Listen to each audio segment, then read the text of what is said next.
8h10, c'est l'heure de l'interview d'actualité. Maya, vous rejoignez Elie Cohen, économiste et directeur de recherche émérite au CNRS. Bonjour Elie Cohen. Bonjour. Merci d'être avec nous ce matin. Vous venez de publier Souveraineté industrielle vers un nouveau modèle productif qui tombe à point nommé. C'est aux éditions Odile Jacob.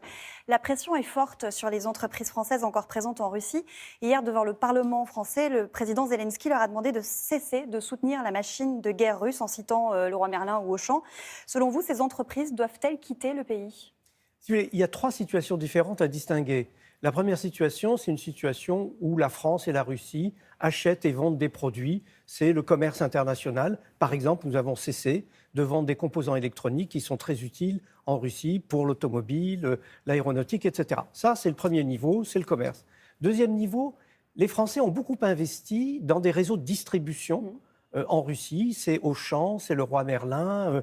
Et donc là, la 45 000 employés, pour Leroy Merlin, 18% de son activité. Voilà, la question se pose de savoir si on ferme purement et simplement ces activités, c'est-à-dire si on renonce à notre présence commerciale en Russie même. Et puis, il y a le troisième sujet qui est beaucoup plus difficile, qui est que la France a acheté parfois des entreprises russes et produit en Russie. C'est le cas de Renault qui a acheté une société qui s'appelle Avtovaz.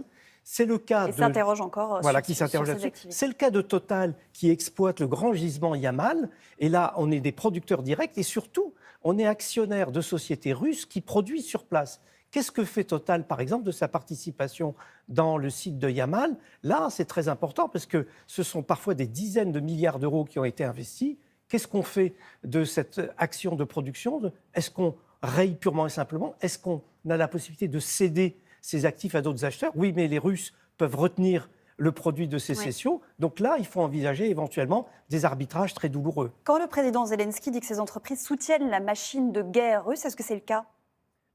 Quand vous participez à l'activité de la Russie, quand vous êtes un producteur russe, vous employez des gens, vous payez des salaires, vous payez des impôts, et donc, par définition, vous faites partie de l'économie russe. C'est toute la question de savoir si, par exemple, Total doit continuer à participer à l'exploitation du gisement Yamal. Mais je vous signale que la position commune adoptée par l'Europe, jusqu'à présent, si on ne remet pas en cause... c'est ce qu'avait dit Emmanuel Macron à des dirigeants d'entreprises début mars, c'est le Figaro qui a raconté ça. Est-ce qu'il doit aujourd'hui les presser de partir, Emmanuel Macron ? Alors voilà, c'est toute la question. Est-ce qu'on décide purement et simplement de se passer, par exemple, du gaz russe, et notamment de notre participation à la production de gaz russe ? Jusqu'à présent, l'attitude commune des Européens, c'est non seulement de ne pas renoncer au gaz russe, mais même de permettre aux banques qui financent l'activité de gaz russe de continuer à bénéficier du système SWIFT. Donc l'un des enjeux des réunions de ce week-end, ça va être de voir si oui ou non on décide de couper la route du gaz russe. On instaure cet embargo aussi sur le pétrole. Et ça, ce serait une mesure très significative parce que... C'est le seul moyen d'atteindre Vladimir Poutine au portefeuille ? Oui, parce qu'on continue, si vous voulez, il est assez absurde de dire à la fois...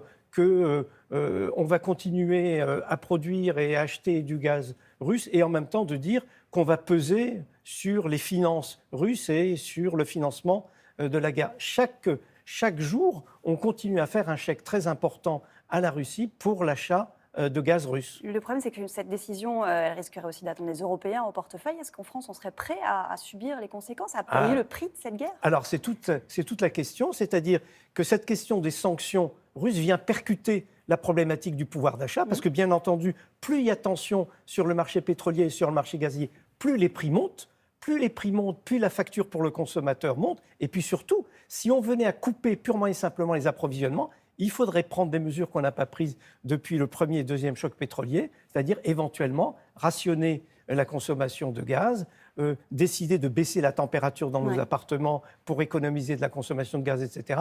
Et là, à mon avis, les Français n'ont pas été préparés encore à ce type de décision, tout simplement parce que les gouvernants ont pensé jusqu'à présent qu'ils pourraient éviter ce type de mesures. Les Français aujourd'hui, ce qu'ils voient, c'est en faisant le plein que les prix du carburant ne cessent d'augmenter. Sur France Bleu, mardi, Emmanuel Macron a assuré de mettre le paquet pour protéger les Français face à la hausse des prix. Il a repris d'ailleurs l'expression du « quoi qu'il en coûte ».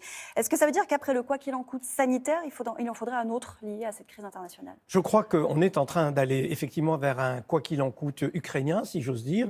C'est-à-dire que l'impact des mesures prises sur certains secteurs d'activité, on l'a vu dans le secteur de la pêche, dans le secteur du transport, dans le secteur de la logistique, est tel qu'un certain nombre de professions souffrent directement de cette hausse du prix du carburant, de cette hausse du prix du fioul. Et simplement, je crois que la grande différence par rapport au quoi qu'il en coûte du Covid, c'est qu'il faudra sans doute cette fois-ci prendre des mesures ciblées, bien viser les secteurs qui en souffrent le plus, proportionner l'effort au coût pour ces secteurs et ne pas distribuer aussi largement qu'on l'avait fait dans le cas du Covid. Le prix du carburant, pour rester sur lui, on vient de passer sous la barre des 2 euros le litre, mais il reste très haut, 1,97 € le litre de gazole. Le 10 octobre 2018, avant le début du mouvement des Gilets jaunes, il était à 1,54 €.